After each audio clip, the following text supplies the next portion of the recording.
Today, I am going to tell you that regional party system is undemocratic and unconstitutional. In the first general elections of 1952, 53 political parties contested. All of them were registered under the Representation of the People Act 1951. I personally feel that the Representation of the People Act was passed in 1951 when there was no elected parliament, regular parliament rather, which has come into existence in 1952. The then leaders ought to have reviewed the functioning of the Representation of People's Act and its provisions. Because I tell you, 53 political parties were registered under that act and contested in the first elections of 1952. And most of them were named after regions, religions, languages, castes. None other than the drafting committee chairman, Dr. Ambedkar, has formed his political party in the name of Scheduled Caste Federation of India and contested throughout the country. Of course, that party was routed out and he himself lost the elections is a different story. There was Hindu Mahasabha. There was some party in the name of six Marathas, regions, religions and languages. There was some party representing the Muslims. As such, in my opinion, the Representation of the People Act 1951 was not properly framed. As a result, Congress party has come to power in the first general elections with 45% of the polled and valid votes, gaining 75% of the Lok Sabha seats. That means the very first government of India was not a popular government in the sense it did not muster 51% and more of the polled and valid votes. Supposing the opposition parties are united, when they contested on their own individual agenda, they got 55% of the polled and valid votes. Had they been united, in my opinion, they would have got at least 65% of the polled and valid votes. So, multi-party system has undermined the democratic process in India in the very first general elections. Naturally, the Congress party would see it as an advantageous situation to have so many political parties in the country. If there were only two, I told you, the Congress party would have not come to power at all. As a result, the government never deprecated the system of multi-party in India. Instead, in 1969, a regional party system was allowed to come into existence. In fact, this regional party system has come into existence not through any legal enactment of the constitution in the parliament. This identification of the political parties into regional parties, national parties and unregistered parties was done by the Election Commission of India through allotment of symbols to political parties Order 1969, Clause 6A and 6B. Regional parties are those contesting in only one state or less than 4 states and getting at least 6% of the polled and valid votes. National parties are those who contest in 4 states, obtain 6% of the total polled and valid votes and win at least 2% of the Lok Sabha seats. And for a regional party, I suppose it was 3% of the assembly seats to win. In my opinion, the Election Commission of India does not have such power to determine 6% of the votes or contesting in 1 state or 4 states or winning 3% of the assembly seats or 2% of the Lok Sabha seats, etc. These are unscientific, biased. They do not have any legal validity. In my opinion, this was done to prevent the political parties, namely the national political parties, to spread into states. Either national political parties or bigger political parties, they should not be spread into states. If they spread into states, that would be a threat to Congress party. Maybe it was thought that way and this regional party system was allowed. I do not think without the knowledge and permission of the Prime Minister of India, anything can be done in India by the Election Commission or anybody for that matter, at least especially regarding these policy matters. That might have worked in a shorter period, but that has become very threat to existence of the Congress party. As a result, a situation has arisen where a regional party is forming government with the support of the Congress party without there being majority for the regional party, and these national party leaders standing before the dais and clapping. And sometimes it is at the verge of becoming lesser than a regional party. In my opinion, it is the regional party system which is responsible for assassination of Rajiv Gandhi.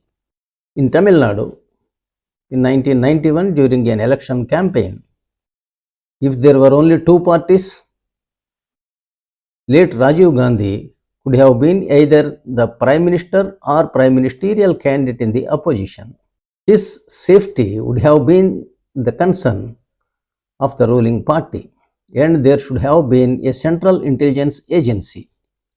Whereas in states, the law and order is in the hands of the states, and the intelligence system is in the hands of the states. What not? So much power is concentrated in the states. As a result of allowing regional parties to be registered as such, innumerable political parties have come into existence throughout the country in different states. As a result, several royal families have emerged. Most of the leaders leaving the Congress party, using it as a springboard, started their own political parties as regional parties, and they have become royal families and claiming rights over the states. A situation has arisen where the Congress party did not have majority in the Lok Sabha and the Rajya Sabha, of course, for passing certain bills like abolition of privy purses, etc. As a result, Congress party has dismissed the Lok Sabha in 1971 and went for mid-term elections. This is an unimaginable atrocity on the constitution, democracy and the parliament. How anybody can dismiss or cancel the memberships of opposition parties en masse who have not committed or contracted any kind of disqualifications? If elected houses are dismissed mid-term, there is no bigger crime than this in a democracy. And again, going for mid-term elections, this kind of dismissal of elected houses mid-term is contained in Pakistan Constitution under Article 58 and 112. And mid-term elections to legislative houses is also contained in Pakistan Constitution, Article 58 and 112. Such provisions are not there under Indian Constitution.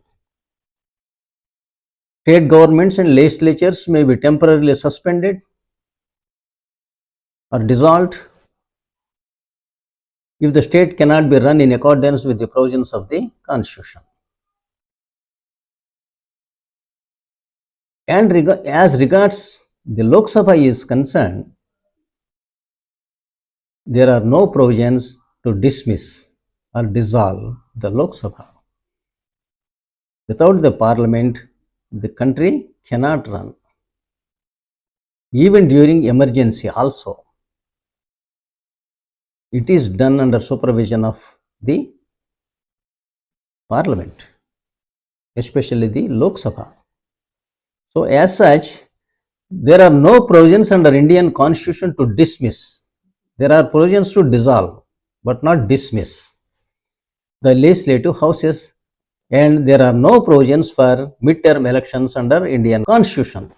We have seen innumerable political parties have emerged due to 1969 classification of political parties. Numerous leaders have emerged, several royal families have emerged who have eye on the power. Unfortunately, they have eye on the post of Prime Minister of India. Unfortunately, these people do not know that they should become presidents of India, who is the master, who is the ruler of this country. Instead, they are aspiring to become Prime Minister, who is a servant, appointed and removed by the executive at his pleasure. This is a Prime Minister phobia is prevalent in India. So they started making lot of agitations against the Congress party. As a result, due to intolerance which caused by themselves, the Congress party has declared emergency in 1975 June. Unfortunately, this is seen as a bad thing in Indian political scenario. You can see America is ruled by the president always. Does it mean that there is emergency always? No. In India too, it is the president who should rule the country always because he is the elected executive. Others are not elected executives, they are elected as legislators. Unfortunately, this is not understood by Indian politicians. It was canvassed that Indira Gandhi has imposed emergency and people believed it. In fact, what should happen? It is the President of India who should rule this country. He will always run his government for 5 years because he cannot be impeached under Article 61 unless he violated the Constitution. As such, there is no threat to his position as President. The Indian government would have been stable for 5 years. The country would have been prosperous and peaceful for 5 years. Due to this lopsided unconstitutional system, we are seeing always a political turmoil in the country. By-elections or midterm elections in some state or the other around the year. This was not intended by the Constitution. We have seen as a result of coalition between several parties, of 13 political parties, Congress party has lost the elections in 1977.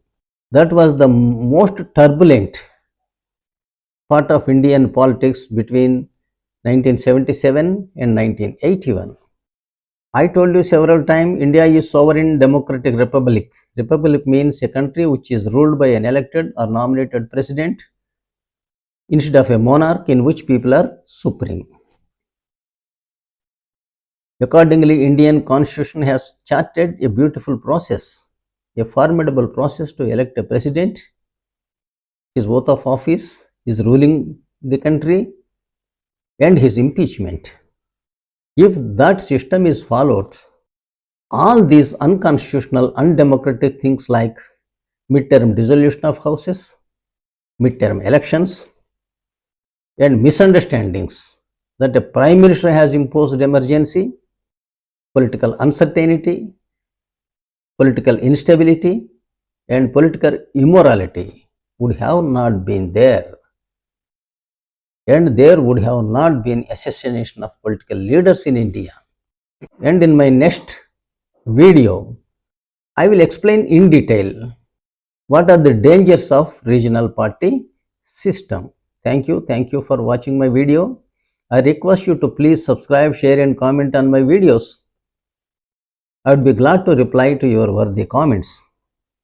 My endeavor is to bring to the notice of the listeners, the citizens of this country, all constitutional conflicting content which was misused, misunderstood, misinterpreted, misapplied, and ruined this country. With fond hope that your help would lead to social, political, and economic change in this country. Thank you.